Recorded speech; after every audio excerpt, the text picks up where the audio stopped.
জিম্যান effect, atomic ফিজিক্সের একটা গুরুত্বপূর্ণ অংশ হচ্ছে এই জিম্যান এফেক্ট। তো আমরা এতদিন যেটা শিখে এসেছি সেটা হচ্ছে কি, যে কোনো রকম ম্যাগনেটিক ফিল্ড ছাড়াই কোনো রকম যে লাইন্স, সে লাইন্স কিভাবে স্প্লিট আপ হয়ে যাচ্ছে, মানে ডিজেনারেসি ব্রেক হচ্ছে। ডিজেনারেসি ব্রেক হচ্ছে বলতে আমরা জানি যে একটা লাইন্স কি অ্যাকচুয়ালি একটা লাইন্স নয়, তার মধ্যে অসংখ্য সূক্ষ্ম সূক্ষ্ম সূক্ষ্ম সূক্ষ্ম লাইন্স রয়েছে, যেটা আমরা হায়ার মানে আমাদের যদি এক্সপেরিমেন্টাল সেট আপ দিই, তারপর আমরা দেখতে পাই যে হ্যাঁ, অনেক সূক্ষ্ম সূক্ষ্ম সূক্ষ্ম সূক্ষ্ম লাইন আছে। কিন্তু আমরা থিওরিটিক্যাল ক্যালকুলেশন করে দেখছি কি একটাই লাইন। তাহলে কি সমস্যা? তাহলে নিশ্চয়ই কোনো সমস্যা আছে, এই ডিজেনারেসি রয়েছে, সেই ডিজেনারেসিটা ব্রেক হচ্ছে না। তার জন্য আমাদের কি করতে হবে? তার জন্য আমরা এলএস কাপলিং করেছি, ঠিক আছে? সেখান থেকে কিছুটা ব্রেক হয়েছে। তারপরেও আর একটা কাজ হচ্ছে, আমি যদি সেই ডিজেনারেসি ব্রেক করার জন্য এক্সটার্নাল ম্যাগনেটিক ফিল্ড অ্যাপ্লাই করি, ঠিক আছে? তাহলে বাইরে থেকে ম্যাগনেটিক ফিল্ড অ্যাপ্লাই করলে ডিজেনারেসিটাও ব্রেক হয়। কিরকম ব্রেক হয়? যেমন জিমের এফেক্ট হচ্ছে তার একটা এক্সাম্পল। তো জিমের এফেক্টে বলছে যদি বাইরে থেকে এক্সটার্নাল ম্যাগনেটিক ফিল্ড অ্যাপ্লাই করা হয় কোনো মেটেরিয়ালের উপর, ঠিক আছে, তাহলে দেখা যায় যে আমি যদি যে দিক বরাবর আমরা ম্যাগনেটিক ফিল্ড অ্যাপ্লাই করছি, ঠিক আছে, এবং in presence of strong magnetic field দেখা যায় যে তিনটে কম্পোনেন্টে ভেঙে গেছে, ঠিক আছে, যদি পারপেন্ডিকুলার ডিরেকশনে আমরা দেখি, মানে যে দিক বরাবর স্যাম্পলটা রয়েছে, যে দিক বরাবর আমি অ্যাপ্লাই করছি, কি অ্যাপ্লাই করছি, ম্যাগনেটিক ফিল্ড অ্যাপ্লাই করছি, তার সঙ্গে যদি পারপেন্ডিকুলার ডিরেকশন আমরা যদি দেখি, তাহলে আমরা কি দেখবো, যে তিনটে কম্পোনেন্টে ভেঙে গেছে। সেটা হচ্ছে আমাদের নর্মাল জিমেন এফেক্ট। তো নর্মাল জিমেন এফেক্টে যেটা আসে, আসার কারণটা কি আগে বুঝতে হবে, কি কারণে এই স্প্লিটিংটা হচ্ছে, মানে একটা লাইন অসংখ্য সূক্ষ্ম সূক্ষ্ম লাইনে কেন ভেঙে যাচ্ছে, এটার কারণ সম্পর্কে আমরা এবার আলোচনা করি। তো হোয়াট ইজ দ্য রিজন? আমরা জানি যে কি ম্যাগনেটিক মোমেন্ট আর অ্যাঙ্গুলার মোমেন্টাম, ঠিক আছে, দুটো তোমার কোয়ান্টিটি অ্যাটমিক ফিজিক্সে, এই দুটো quantity related by mu L by PL equal to minus E by Q, ঠিক আছে, তাদের মধ্যে একটা ইন্টার কানেকশন রয়েছে। তো এই যে ম্যাগনেটিক মুভমেন্ট বা অ্যাঙ্গুলার মোমেন্টাম, ঠিক আছে, তাহলে এই ম্যাগনেটিক মুভমেন্টটা, ইন্ট্রিনসিক ম্যাগনেটিক মুভমেন্টটা আসছে কি জন্য? দু রকম কারণে আসতে পারে বলেছিলাম, একটা হচ্ছে অরবিটাল মোশন, একটা হচ্ছে স্পিন। তো এই যদি অরবিটাল মোশনটাকে আমি প্রথমে কনসিডার করি, সেই অরবিটাল মোশনের জন্য যে ম্যাগনেটিক মুভমেন্টটা আসবে সেটাকে আমরা মিউএল দিয়ে প্রকাশ করেছিলাম, ঠিক আছে। সেই মিউএল এর সঙ্গে আমরা যে বাইরে থেকে এক্সটার্নাল ম্যাগনেটিক ফিল্ড দেবো, সেটা যদি বি দিয়ে প্রকাশ করি, তাহলে মিউএল আর বি কি হবে, তাদের মধ্যে একটা ইন্টারাকশন হবে, ঠিক আছে। ফলে যে এনার্জি পাবো সেই এনার্জিটাকে আমরা লিখতে পারি E B equal to minus mu L dot B, ঠিক আছে। তাহলে কি পাচ্ছি আমরা, জি ম্যান এফেক্ট, ঠিক আছে। তা আমরা প্রথমে যেটা আলোচনা করছি সেটা হচ্ছে নর্মাল নর্মাল জীবনে। তো এই যে ইন্টারাকশনটা হচ্ছে, ইন্টারাকশনটা এনার্জিটা হচ্ছে তাহলে আমাদের মিউএল, এটা তো ইন্টারাকশন করা খুবই স্বাভাবিক, কারণ হচ্ছে আমাদের কোনো যে অ্যাটমটা নিয়েছি তার নিজস্ব একটা ম্যাগনেটিক মোমেন্ট রয়েছে due to its orbital motion, এবং তার সঙ্গে যে বাইরে থেকে ফিল্ডটা দিচ্ছি তার যে এফেক্ট, এই দুটোর মধ্যে ইন্টারাকশন যেটা, তার জন্য যে এনার্জি সেটা হচ্ছে। তার মানে বুঝতে পারছি যে আমাদের হুম একটা ডট প্রোডাক্ট রয়েছে, এটা একটা অ্যাঙ্গেল আছে, সেটা হচ্ছে মিউএল বি কস থিটা, ঠিক আছে, মিউএল বি কস থিটা। তাহলে এটা পেলাম আমরা, এটা আর বলবো যে মাইনাস সাইনটা আমি নিচ্ছি না due to its sign convention, ঠিক আছে। আচ্ছা, এইবার আমরা বোরের যে বা সামারফিল্ডে যে আমরা স্পেস কন্ডিশনটা পেয়েছিলাম, যে আমরা জানি যে যে কোনো স্পেসে ইলেকট্রন অরবিটিং করতে পারবে না, ঠিক আছে, একটা স্পেসিফাইড ওরিয়েন্টেশন বা ডিরেকশনস রয়েছে। সেই ডিরেকশনসটা কোথা থেকে পাবো, কোন কন্ডিশন? এই কন্ডিশন হচ্ছে পিএল কস থিটা সমান এমএল এইচ কাট, ঠিক আছে। তাহলে এটা আমরা আগেই পেয়েছি, তাহলে এখান থেকে আমরা কি পেয়ে যাবো, cos থিটা ভ্যালুটা পেয়ে যাবো। তাহলে cos theta equal to ml h cut by pl। তাহলে pl মানে হচ্ছে আমরা জানি l h কাট, তাহলে ml h cut by l h cut, তাহলে ml বাই l, তাহলে cos থিটা মানে হচ্ছে ml বাই l, ঠিক আছে? তাহলে এটা যদি আমরা পুট করে দিই এবং তার সঙ্গে সঙ্গে আরো যে ভ্যালুটা আমরা পেয়েছিলাম, ঠিক আছে, তোমার মিউএল আর পিএল এর যে রেশিওটা ছিল, ঠিক আছে, সেটা যদি পুট করে দিই তাহলে একটা অন্য একটা এক্সপ্রেশন পাবো। কিরকম পাবো দেখা যাক। তাহলে আমরা যেটা ম্যাগনেটিক মুভমেন্ট আর যেটা অ্যাঙ্গুলার মোমেন্টামের যে রেশিও যেটা ছিল, মনে পড়ছে যে mu L by PL equal to minus E by two M, যেটা ওইদিকে নিয়ে চলে গেছিলাম দিয়ে সেখান থেকে আমরা পেয়েছিলাম বোর ম্যাগনেটন, ঠিক আছে? তাহলে তাহলে মিউএল ইকুয়াল টু হবে minus E by two M into PL. PL মানে হচ্ছে এল এইচ কাট, তাহলে এইচ কাটটা এখানে দিয়ে দিলাম ইন্টু এল, তার মানে হচ্ছে মিউএল মানে হচ্ছে mu B, mu B is Bohr magneton into L, ঠিক আছে? তাহলে এটা যদি পুট করে দেওয়া হয়, আচ্ছা ঠিক আছে, এখানে আমি সাইনটা যদি ফলো মেনশনও করি তাহলে একটা জিনিস দেখা যায় যে আমি আগের বার বলেছিলাম যে মাইনাস সাইনটাকে অমিট করে দেবো, অমিট করার দরকার নেই, অটোমেটিক্যালি ক্যান্সেল আউট হয়ে যাবে, ঠিক আছে? তাহলে কারণ এখানে যে মিউ এল এর ভ্যালুটা যদি পুট করে দিই তাহলে হচ্ছে mu B L, mu B L এটা মানে হচ্ছে mu L into B into cos theta মানে হচ্ছে এম এল বাই এল, ঠিক আছে? তাহলে কি হচ্ছে M L B into mu B, তাহলে এনার্জিটা কি দাঁড়ালো M L B into mu B, ঠিক আছে?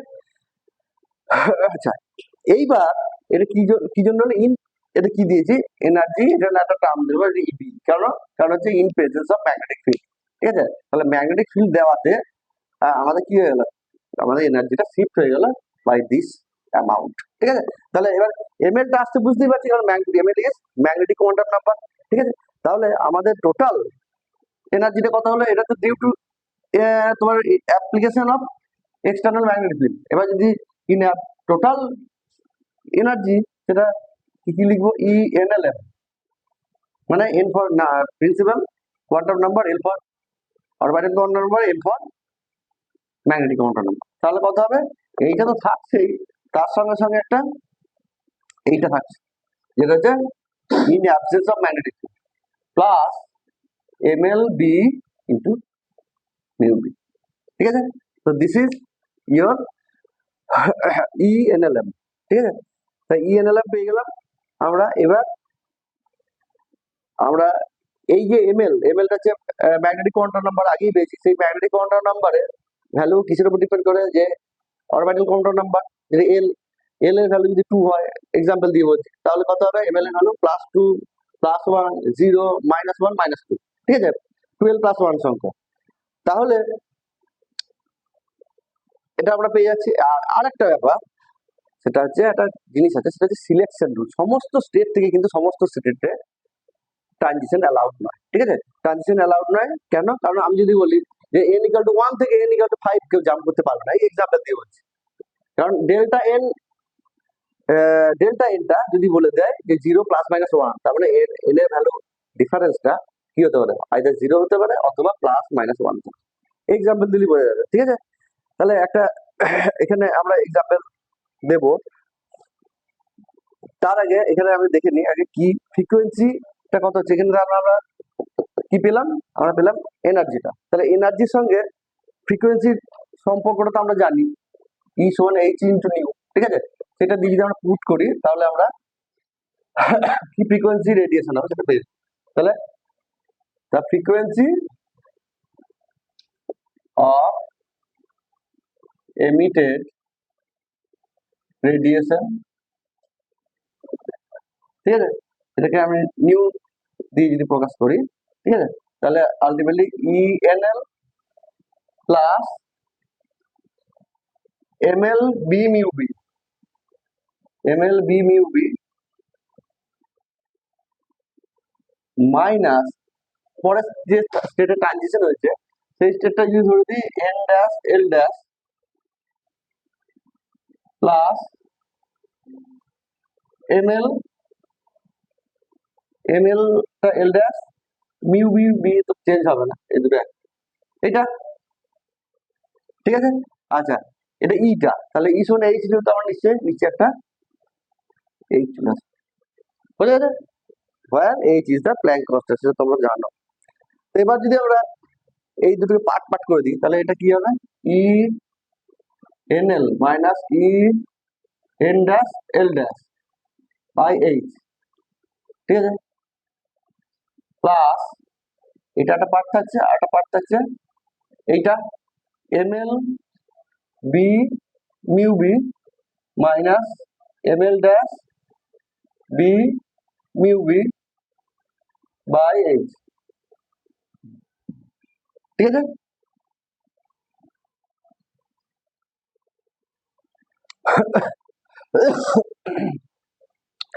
এই যেটা এটা নিশ্চয়ই একটা ফ্রিকোয়েন্সির ডাইমেনশন আসছে, বোঝাই যাচ্ছে, ঠিক আছে। তাহলে এই যে ফ্রিকোয়েন্সি ডাইমেনশন আসছে এটাকে আমরা নিউ জিরো ধরছি, মানে এখানে কোনো দেখতেই পাচ্ছি যে কোনো ম্যাগনেটিক ফিল্ডের ব্যাপার নেই, ঠিক আছে। নিউ সমান হচ্ছে নিউ জিরো প্লাস এইটাকে একটা আমরা যেটা কমন নেওয়া নিয়ে না, তাহলে কি কমন যাচ্ছে এখান থেকে? নিউ বি কমন যাবে আর বি কমন যাবে, তাহলে M L minus M L dash, তাই তো, M L dash into mu B B by H, তাহলে মিউ জিরো প্লাস এই যেটা quantity M L by minus M L dash, এটা হচ্ছে বলবো আমরা ডেল্টা এম এল, মানে এম এল এর difference, magnetic quantum number difference, ঠিক আছে, by this is nu frequency, ঠিক আছে। তার নিউ সমান নিউ জিরো প্লাস দ্যাট। এইবার আমরা একটা গুরুত্বপূর্ণ জিনিস এখানে চলে যাবো। কি জিনিস? যদি দেখা যায় যে কোনো ক্ষেত্রে এম এল এর ডিফারেন্স না থাকে, ঠিক আছে, মানে এমন ট্রানজিশন হচ্ছে যে transition delta M L equal to zero, ঠিক আছে, মানে L equal to two, L equal to two, M L equal to যা, এম এল ইকুয়াল টু এখানেও তাই, ঠিক আছে, যদি একই জায়গায় ট্রানজিশন হয় তাহলে বলবো সেটা ডেল্টা এম এলটা জিরো, ঠিক আছে। তাহলে সেটাকে আমরা নিউ ওয়ান দিয়ে ডিনোট করছি, সেটা হচ্ছে নিউ জিরো প্লাস নিচে জিরো হয়ে যাবে, ডেল্টা এম এল জিরো হয়ে যাবে, তাহলে হচ্ছে nu zero if delta M এলটা ইকুয়াল টু জিরো, ঠিক আছে। তারপরে কি আসছে? তারপরে আরটা আসছে, যেটা কি হতে পারে আমি বললাম যে ডেল্টা এম এল এর সিলেকশন রুল হচ্ছে জিরো প্লাস মাইনাস ওয়ান, ঠিক আছে। সিলেকশন রুল আগেই বলি, সিলেকশন রুল যেটা delta M L equal to zero plus minus one, কোথা থেকে এলো? যে সমস্ত ট্রানজিশন পসিবল না, স্টেট অসংখ্য থাকতে পারে, ঠিক আছে, কিন্তু ট্রানজিশন কিন্তু এমন এমন স্টেটে হবে যে স্টেট গুলোর এম এল এর ডিফারেন্সটা either zero or plus minus one, otherwise হবে না, ঠিক আছে।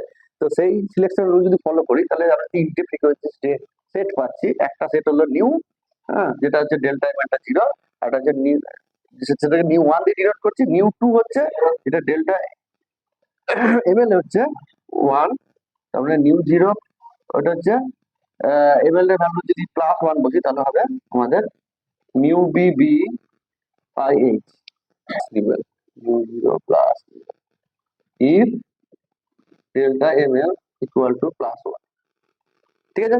তার মানে যেটা সিলেকশন রুল, যেটা আমাদের ডেল্টা এম এল জিরো হলে যেটা হওয়ার ছিল কম্পাঙ্কটা ফ্রিকোয়েন্সিটা নিউ জিরো, তার সঙ্গে একটু অ্যাডিশনাল অ্যাড, ঠিক আছে, ইফ ডেল্টা এম এলটা যদি প্লাস ওয়ান হয়। আর একটা কন্ডিশন আছে, সেটা হচ্ছে নিউ থ্রি, এটা হচ্ছে নিউ জিরো, এটা যে মাইনাস নিশ্চয়ই বোঝা যাচ্ছে যে ডেল্টা এম এলটা মাইনাস ওয়ান, মানে mu B B by H, তার মানে হচ্ছে নিউ জিরো মাইনাস মিউ, ঠিক আছে, if delta M L equal to minus, ঠিক আছে।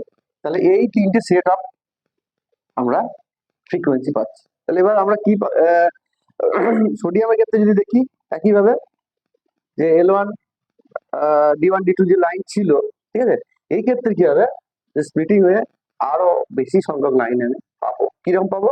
যে একটা এক্সাম্পল নিয়ে দেখছি, এল ইকাল টু থেকে এল ইকাল টু ওয়ান এর, আমার শুধু এইটা কাজে লাগবে, ঠিক আছে, এটা রাখছি আর বাকি বুঝে দিচ্ছি। তো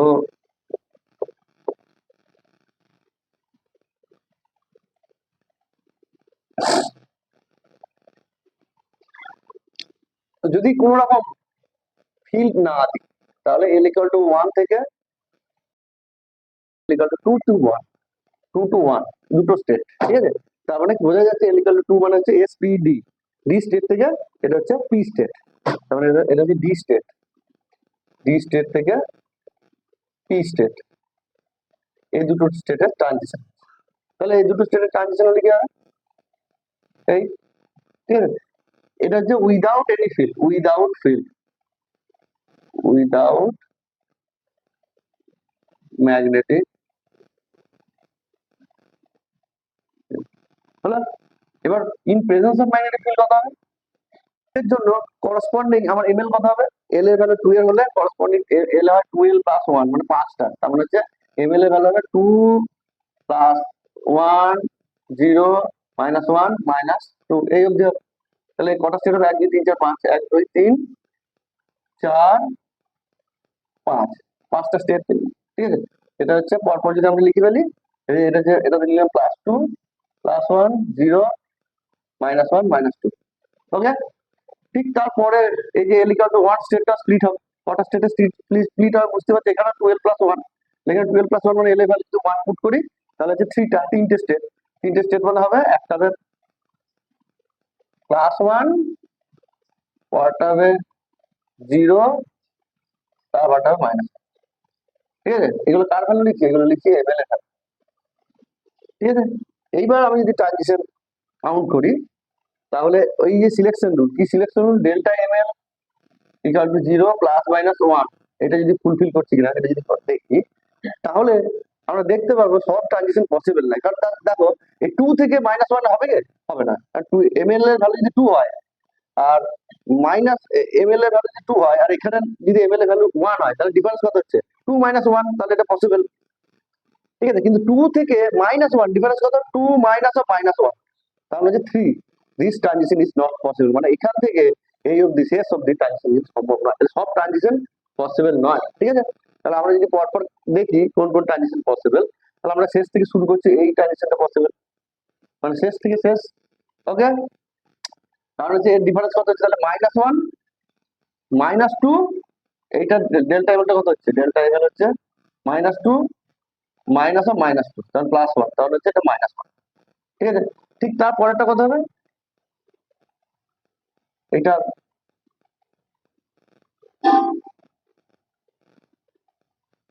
আর একটা হবে, ঠিক আছে। এই তিনটেরই দেখা যাবে, এটা যেমন 0 -1 মানে -1, এই তিনটেরই কিন্তু ডেল্টা এমএলটা হচ্ছে -1, এই তিনটে ট্রানজিশন, ঠিক আছে।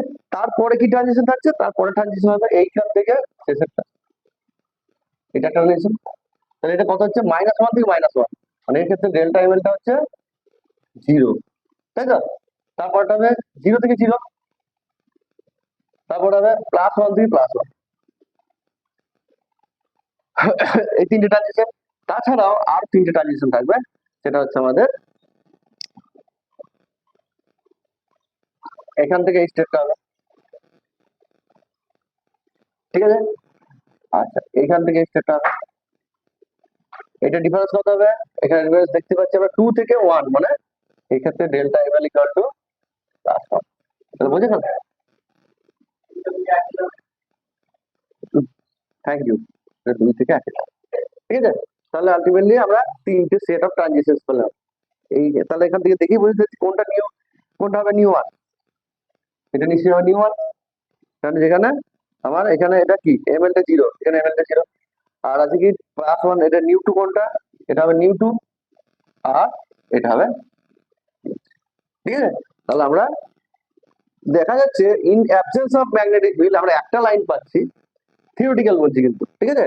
কিন্তু এক্সপেরিমেন্টাল যখন করছি আমরা তখন দেখতে পাচ্ছি এই 1 2 3 4 5 6 7 8 9টা লাইন, তাহলে এর এক্সপ্লেনেশন দেওয়ার জন্য ম্যাগনেটিক ফিল্ড দেওয়ার প্রয়োজন পড়লো, এবং ম্যাগনেটিক ফিল্ড দিয়েই দেখা গেল যে এই একটা লাইনটা 9টা এক্সট্রা লাইনে ভেঙে গেছে, ঠিক আছে। এই যে 9টা এক্সট্রা লাইন, সেই লাইনে এক্সপ্লেনেশন করতে গেলেই তোমাকে এই নতুন যে তোমার কোয়ান্টাম নাম্বার এমএল সেটাকে কাউন্টারঅ্যাক্ট করতে হবে, এবং তার যে সিলেকশন রুল, সেই সিলেকশন রুলটাকে ফলো করলেই আমরা এই সেট অফ 3 ট্রানজিশন পাবো, ঠিক আছে। এই হচ্ছে আমাদের নর্মাল জিমেন ইফেক্ট, ঠিক আছে। তার মানে আমরা যদি কোনো স্যাম্পলকে ম্যাগনেটিক ফিল্ডে রাখি এবং তার পারপেন্ডিকুলার ডিরেকশনে যদি দেখি, তিনটে কম্পাউন্ডেড আমরা দেখতে পাচ্ছি, ঠিক আছে। তো এরপরে নেক্সট ক্লাসে আমরা অ্যানোমালাস জিমেন ইফেক্ট নিয়ে আলোচনা